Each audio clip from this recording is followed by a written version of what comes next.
Hey, so let's check out some of these 3D games that are on the ZuneHD now. They're actually free to download. You just have to go on your computer and get them.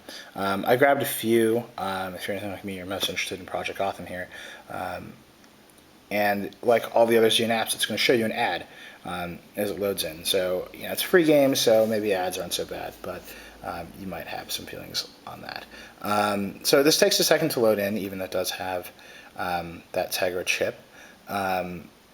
But once it does load in, you can see it's actually going to be pretty impressive. So let's just do a quick start here. I've hooked up some delightfully nasty speakers so you can hear the audio.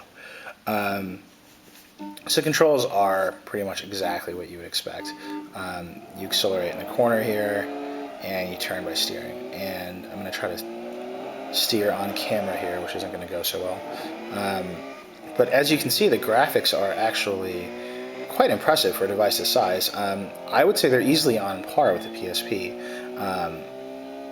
There are some pretty high quality textures, some pretty accurate reflections, and the frame rate is super smooth, super high. So overall, you know, for a device like the Zune, which is absolutely tiny if you've seen it in person, this is so hard to drive on camera. Absolutely tiny if you've seen it in person. These are some pretty impressive graphics. Now, whether or not the controls are on par with the PSP, I think, is a question that you have to ask yourself, and that Sony would probably love if you asked yourself. But in terms of the graphics, they're certainly quite impressive. Now, if we go to a game that's sort of more integrated with the Zune, you can kind of see how it works. So let's like try Audio Surf here. And again, you know, this is going to show you an ad, and this is actually one of the animated Zune ads. So, I mean, again, you might have your own feelings on ads on a device that you own, but, you know, for the most part, they're free games, so you can't really complain too much. And, you know, the advertising isn't that intrusive, it just shows up when you load the game. But, again, you know, there are certainly opinions on whether or not that advertising is okay. So, you can just load this in, and let's see how much music is on here.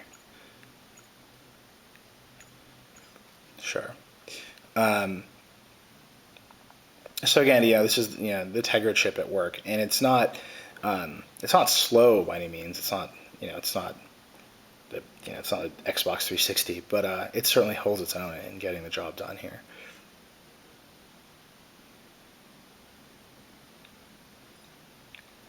So here we go. I mean, if you're familiar with any of these games, you know what's going to happen here. You just tilt the thing to play. But what's interesting is that this is much harder than I expected.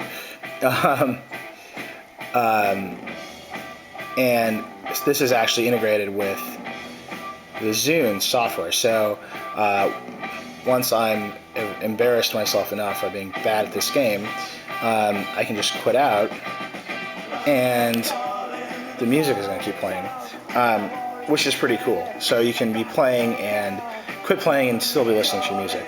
So that's a pretty neat feature.